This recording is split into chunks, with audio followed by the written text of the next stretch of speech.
ओम शांति 6 मई 2026। मिठे बाबा बोले, मिठे बच्चे, जेतेबेले तुमे माने संपूर्ण पवित्र होइजिव सेतेबेले ही बाबा तुमर समर्पण स्वीकार करिवे। बाबा कहउछन्ति, मिठे बच्चे, जेतेबेले तुमे माने संपूर्ण पवित्र होइजिव सेतेबेले ही बाबा तुमर समर्पण स्वीकार करिवे। तेणु तुमे माने निजर हृदय को पचार, मु केते पवित्र होइछि। आजिर प्रश्न, तुमे पिला माने वर्तमान खुशी खुशी रे बाबांक उपरे समर्पण हेउछ काहेकि? तुमे पिला माने वर्तमान खुशी खुशी रे बाबांक उपरे समर्पण हेउछ काहेकि? उत्तर, काहेकि ना तुमे माने जानिछ एबे जदि आमे बाबांक उपरे समर्पण होइजिबु तेबे बाबा 21 जन्म पाई आम उपरे समर्पण होइजिबे। तुममानंकु एक कथा मध्य जଣା अछि जे एबे एही अविनाशी रुद्र ज्ञान यज्ञ रे समस्त मनुष्य मात्रंकु स्वाहा हेबाकु ही पड़िबो। सेथिपाई तुमे माने पूर्वरु ही खुशी खुशी रे निजर शरीर मन धन सबुकिछि स्वाहा करी सफल करी देउछ। गीत मुखुड़ा देखले प्राणी। ओम शांति।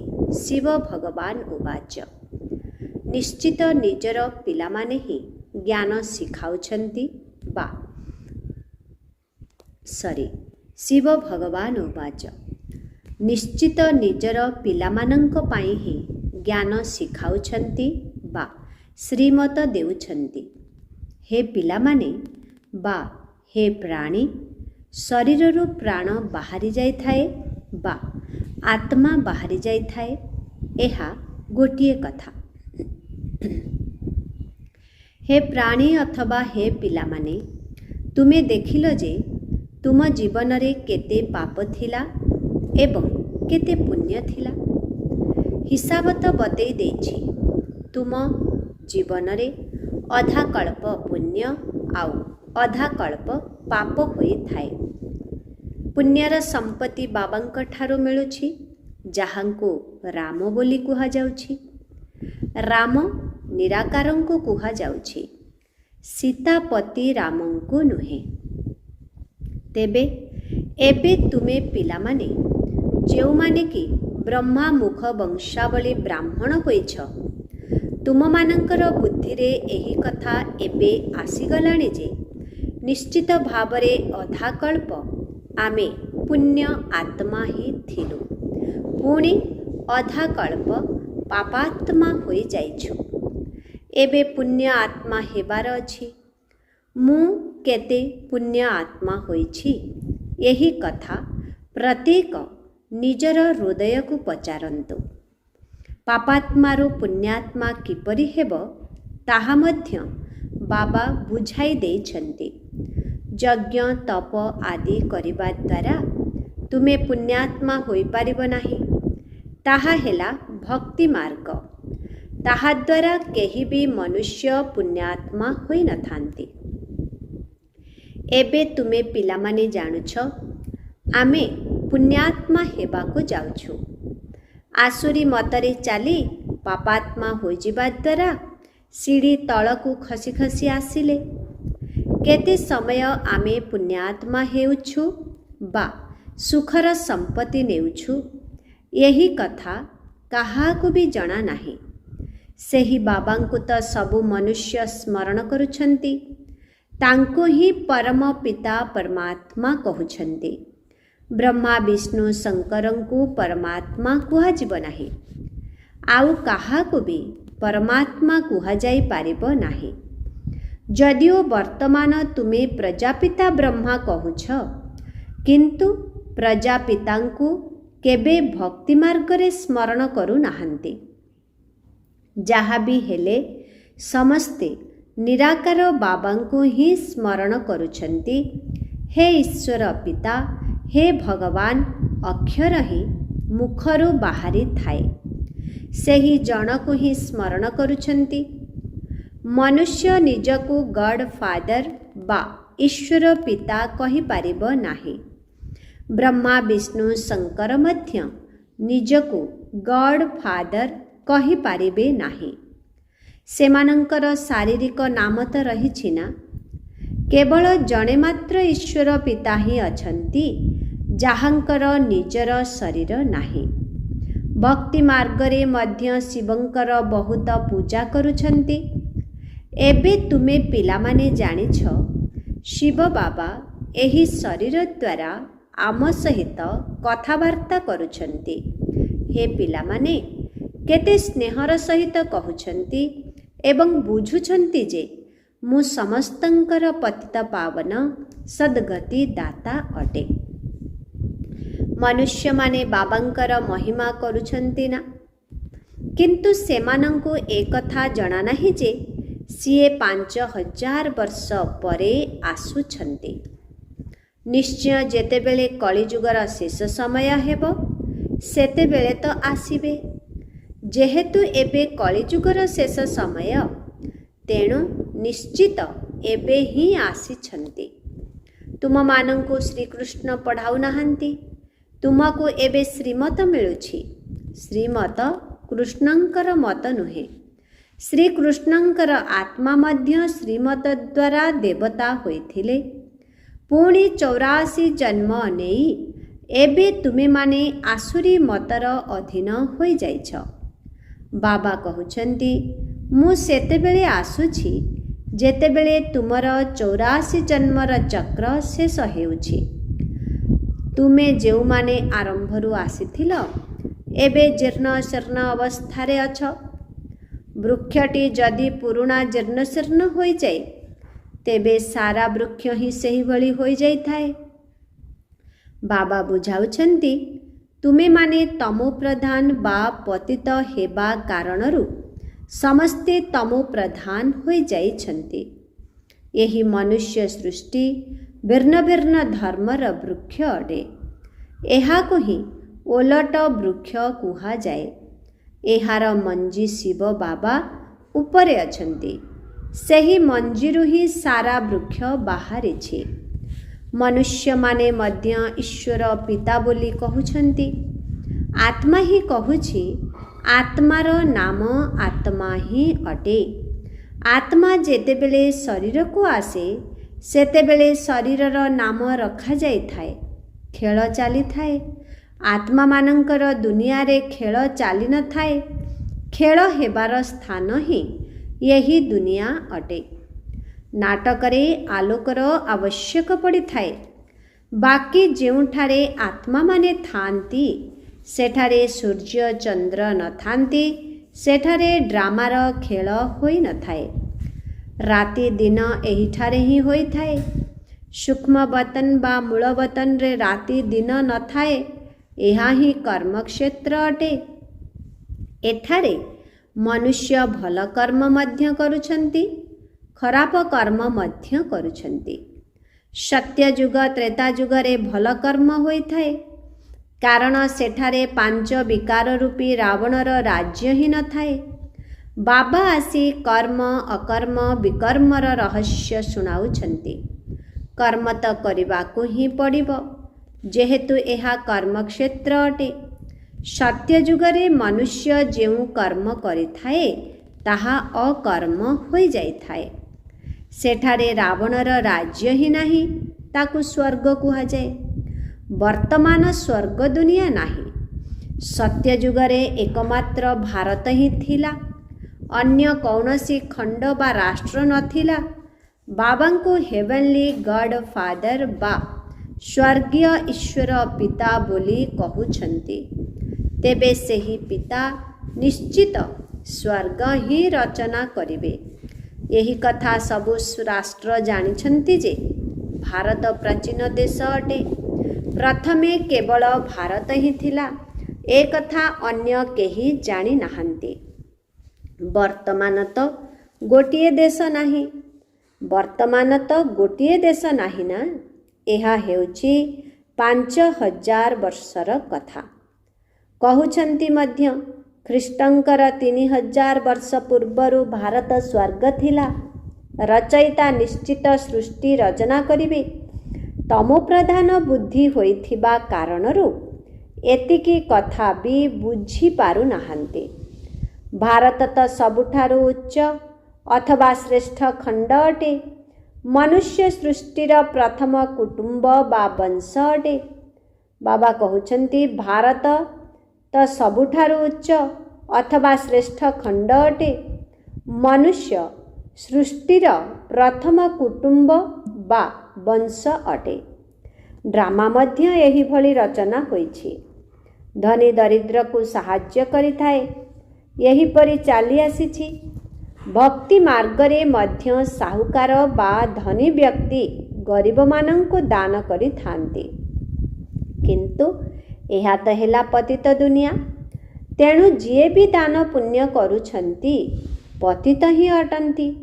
ଏବେ ଯାହାକୁ ଦାନ କରୁଛନ୍ତି ସିଏ ମଧ୍ୟ ପତିତ ଅଟନ୍ତି।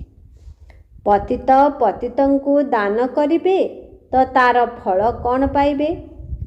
ଯଦିଓ ବହୁତ ଦାନ ପୁଣ୍ୟ କରିଆସିଛନ୍ତି ତଥାପି ତଳକୁ ଖସି ଖସି ଆସିଛନ୍ତି। ଭାରତ ଭଳି ଦାନୀ ରାଷ୍ଟ୍ର ଆଉ କୌଣସି ଦେଶ ନାହିଁ।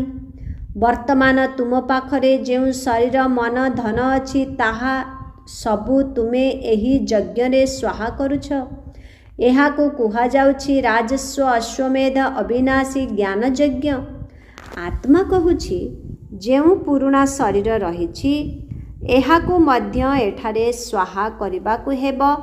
କାରଣ ତୁମେ ଜାଣିଛ ସାରା ଦୁନିଆର ମନୁଷ୍ୟ ଏଥିରେ ସ୍ୱାହା ହେବାକୁ ଯାଉଛନ୍ତି। ତେଣୁ ଆମେ କାହିଁକି ଖୁସି ଖୁସିରେ ବାବାଙ୍କ ଉପରେ ସମର୍ପଣ ନ ହେବା? ଆତ୍ମା ଜାଣିଛି ଯେ ମୁଁ ବାବାଙ୍କୁ ସ୍ମରଣ କରୁଛି। ଆତ୍ମା ମଧ୍ୟ କହି ଆସୁଛି ବାବା ଆପଣ ଯେବେ ଆସିବେ ତେବେ ମୁଁ ଆପଣଙ୍କ ଉପରେ ସମର୍ପଣ ହୋଇଯିବି। କାହିଁକି ନା ଏବେ ଆମେ ସମର୍ପଣ ହେଲେ ଆପଣ ପୁଣି 21 ଜନ୍ମ ପାଇଁ ସମର୍ପଣ ହେବେ। ଏହା ସୌଦାଗରୀ ବା ବ୍ୟବସାୟ ଅଟେ। ଆମେ ଆପଣଙ୍କ ଉପରେ ସମର୍ପଣ ହେବା ଦ୍ୱାରା ଆପଣ ମଧ୍ୟ 21 ଥର ଆମ ଉପରେ ସମର୍ପଣ ହେଉଛନ୍ତି। ବାବା କହୁଛନ୍ତି ଯେ ପର୍ଯ୍ୟନ୍ତ ତୁମର ଆତ୍ମା ପବିତ୍ର ହୋଇନାହିଁ ସେ ପର୍ଯ୍ୟନ୍ତ ମୁଁ ତୁମର ସମର୍ପଣକୁ ସ୍ୱୀକାର କରିବି ନାହିଁ। ବାବା କହୁଛନ୍ତି ମୋତେ କେବଳ ମନେ ପକାଅ ତେବେ ତୁମର ଆତ୍ମା ପବିତ୍ର ହୋଇଯିବ। ବାବାଙ୍କୁ ଭୁଲିଯିବା ଦ୍ୱାରା ତୁମେ କେତେ ପତିତ ଦୁଃଖୀ ହୋଇଯାଇଛ। ମନୁଷ୍ୟ ଦୁଃଖୀ ହୋଇଗଲେ ଅନ୍ୟ ପାଖରେ ଶରଣ ନେଇଥାଏ। ଏବେ ତୁମେ 63 ଜନ୍ମ ହେଲାଣି। ରାବଣ ଦ୍ୱାରା ବହୁତ ଦୁଃଖୀ ହୋଇଯାଇଛ। ଗୋଟିଏ ସୀତାର କଥା ନୁହେଁ, ଯେତେ ବି ମନୁଷ୍ୟ ଅଛନ୍ତି ସମସ୍ତେ ସୀତା ଅଟନ୍ତି। ରାମାୟଣରେ ତ କାହାଣୀ ଲେଖିଦେଇଛନ୍ତି ସୀତାକୁ ରାବଣ ଶୋକ ବାଟିକାରେ ରଖିଥିଲା। ବାସ୍ତବରେ ସବୁ କଥା ଏହି ସମୟର ଅଟେ। ସମସ୍ତେ ରାବଣ ଅର୍ଥାତ୍ 5 ବିକାରର ଜେଲରେ ଅଛନ୍ତି। ସେଥିପାଇଁ ଦୁଃଖୀ ହୋଇ ଡାକୁଛନ୍ତି ଆମକୁ ରାବଣଠାରୁ ମୁକ୍ତ କର। ଜଣକର କଥା ନୁହେଁ, ବାବା ବୁଝାଉଛନ୍ତି ସାରା ଦୁନିଆ ରାବଣର ଜେଲରେ ଅଛି। ଏହା ରାବଣ ରାଜ୍ୟ ଅଟେ ନା? କହୁଛନ୍ତି ନା ରାମ ରାଜ୍ୟ ଦରକାର। ଗାନ୍ଧୀଜୀ ମଧ୍ୟ କହୁଥିଲେ ରାମ ରାଜ୍ୟ ଦରକାର। ସନ୍ନ୍ୟାସୀମାନେ କେବେ ଏପରି କହିପାରିବେ ନାହିଁ ଯେ ରାମ ରାଜ୍ୟ ଦରକାର। ଏହି କଥା କେବଳ ଭାରତବାସୀ ହିଁ କହିପାରିବେ। ବର୍ତ୍ତମାନ ଆଦି ସନାତନ ଦେବୀ ଦେବତା ଧର୍ମ ନାହିଁ, ଆଉ ସବୁ ଧର୍ମ ରୂପୀ ଶାଖା ପ୍ରଶାଖା ରହିଛି। ଯେତେବେଳେ ସତ୍ୟଯୁଗ ଥିଲା ସେତେବେଳେ ଏକମାତ୍ର ଆଦି ସନାତନ ଦେବୀ ଦେବତା ଧର୍ମ ଥିଲା। ଏବେ ସେ ନାମ ହିଁ ବଦଳି ଯାଇଛି। ନିଜର ଧର୍ମକୁ ଭୁଲି ଅନ୍ୟ ଧର୍ମରେ ଧର୍ମାନ୍ତରିତ ହୋଇ ଚାଲିଛନ୍ତି। ମୁସଲମାନ ମାନେ ଆସିଲେ ଏବଂ କେତେ ହିନ୍ଦୁଙ୍କୁ ନିଜର ଧର୍ମକୁ ଧର୍ମାନ୍ତରିତ କରିଦେଲେ। ଖ୍ରୀଷ୍ଟିଆନ ଧର୍ମକୁ ମଧ୍ୟ ବହୁତ ଧର୍ମାନ୍ତରିତ ହୋଇଯାଇଛନ୍ତି। ସେଥିପାଇଁ ଭାରତବାସୀଙ୍କର ଜନସଂଖ୍ୟା କମିଯାଇଛି। नचेत भारतवासींकर जनसंख्या सबुठारु अधिक हेबा उचित। किंतु एमाने अनेक धर्मको धर्मांतरित होई जाइछन्ति। बाबा कहउछन्ति तुमर एही आदि सनातन देवी देवता धर्म सबुठारु श्रेष्ठ धर्म अटे। प्रथमे सतोप्रधान थिले, एबे सेही माने परिवर्तित होई तमोप्रधान होई जाइछन्ति। तुमे पिलामाने जानुछ ज्ञानर सागर पतित पावन जाहांको समस्ते डाकुछन्ति सिए ही आसी सम्मुखरे पाठ पढ़ाउछन्ति। जे ज्ञानर सागर प्रेमर सागर अटन्ति। कृष्णंकर एही भली महिमा कराजिब नाही। श्रीकृष्ण को ज्ञानर सागर पतित पावन कुहा जाए नाही। सागर गोटिए ही अटे। चारिपटे सागर ही सागर बेढ़ी रहिछि। दुईटी सागर न थाए। एहा मनुष्य सृष्टि रूपी नाटक अटे। एथिरे समस्तंकर अलगा अलगा अभिनय रहिछि।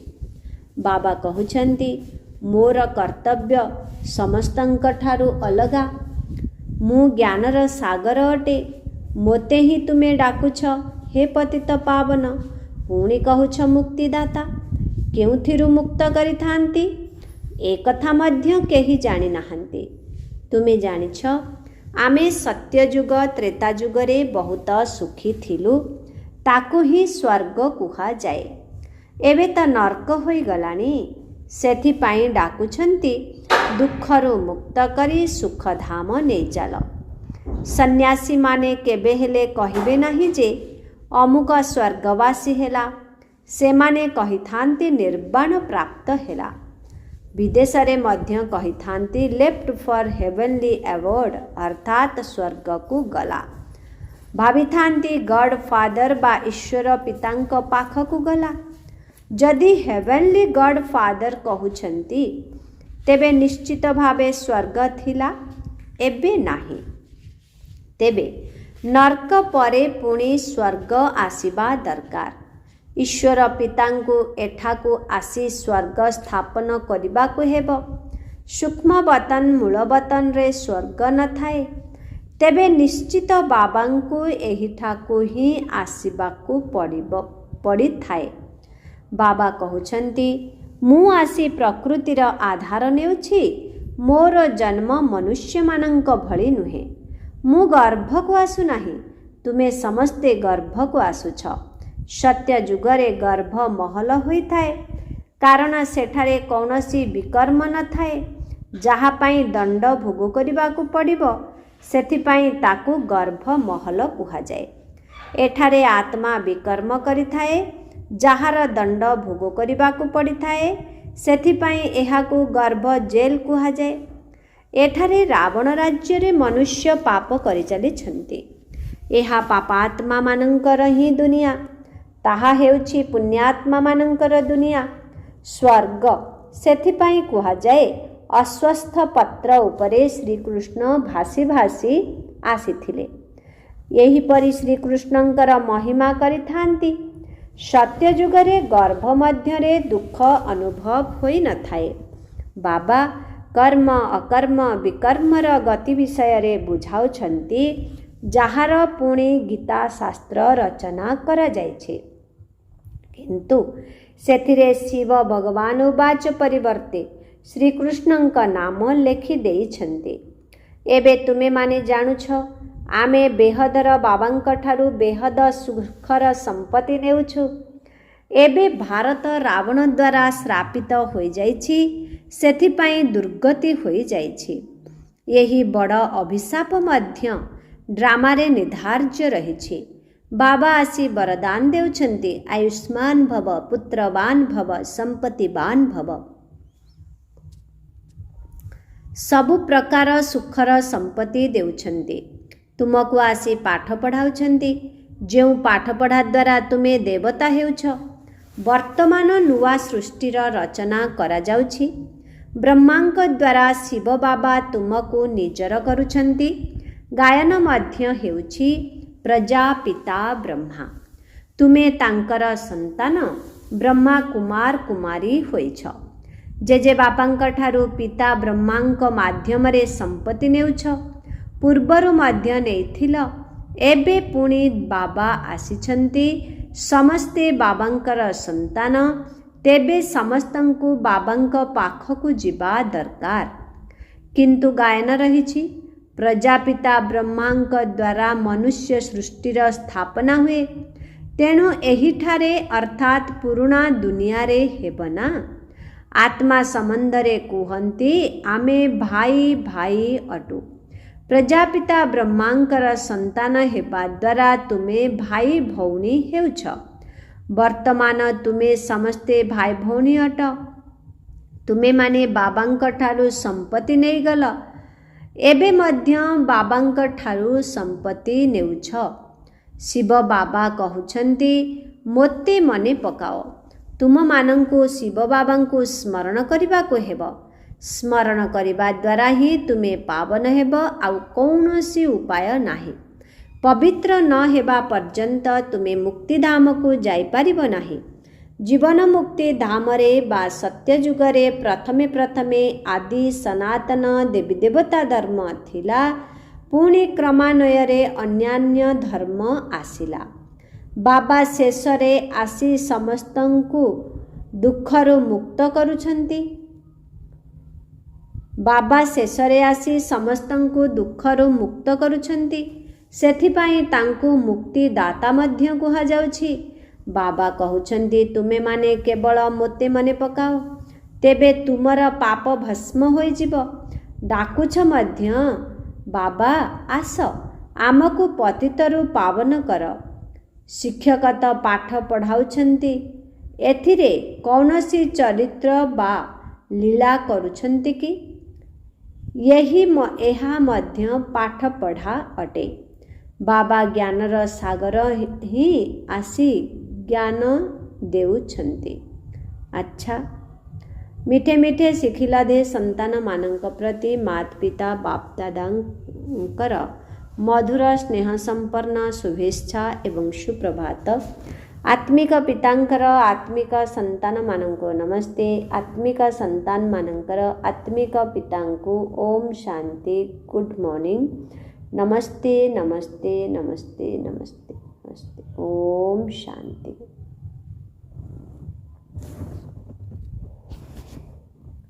धारणा पाई मुख्य सार 1 नंबर, कर्म अकर्म विकर्मर गति को जानी एबे आउ कौनसी कर्म करिवार नाही। यही कर्म क्षेत्र रे कर्म धंदा करी मध्य विकार गुड़ी को त्याग करिबा ही विकर्मरु मुक्त हेबा। 2 नंबर, एभली पवित्र हेबार अछि जाहाकि आमर समर्पण बाबांकु स्वीकार करि नेबे। एबे पवित्र होई पवित्र दुनिया को जीवा को हेब, तेणु शरीर मन धन को एही यज्ञ रे स्वाहा करी सफल करिबा को हेब। आजिर वरदान, नॉलेज अर्थात ज्ञानर आलोक एवं शक्ति द्वारा विघ्न विनाशक हेउथिबा मास्टर नॉलेजफुल भव। नॉलेज अर्थात ज्ञानर आलोक एवं शक्ति द्वारा विघ्न विनाशक हेउथिबा मास्टर नॉलेजफुल भव। भक्ति मार्ग रे गणेशंकु विघ्न विनाशक कही पूजा करुछन्ति। एथि सहित तांकु मास्टर नॉलेजफुल अर्थात विद्यापति मध्य कहुछन्ति। तेणु जेउ पिलामाने मास्टर नॉलेजफुल होई जांती, सेमाने केबे हेले विघ्न ठारू परास्त होई पारिबे नाही, काहीकिना ज्ञान को लाइट माइट अर्थात आलोक एवं शक्ति कुहा जाए, जहा साहाଯ୍ୟରେ लक्ष्य स्थल रे पहुँचवा सहज होइथाए। सेही भली जेउ माने विघ्न विनाशक अटंती, बाबांक साथी रे सर्वदा जुगल रूप रे रही ज्ञान को स्मरण करि चली थांती, सेमाने केबे भी विघ्न ठारू परास्त होई पारिबे नाही।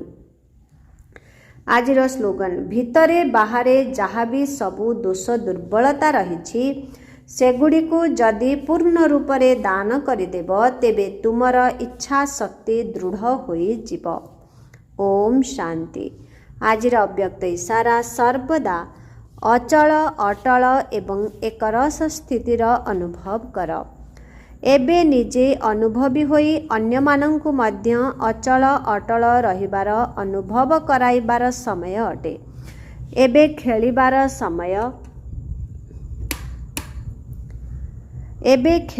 समय समाप्त हैला। तेणु एबे समर्थ होई निर्बल आत्मा मानंकु समर्थ करि चाल। जदि तुम भितरे निर्बलतार संस्कार रहिथिब तेबे अन्य मानंकु मध्य निर्बल करिदेब।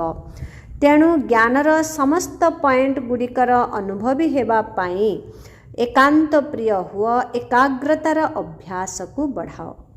ओम शांति।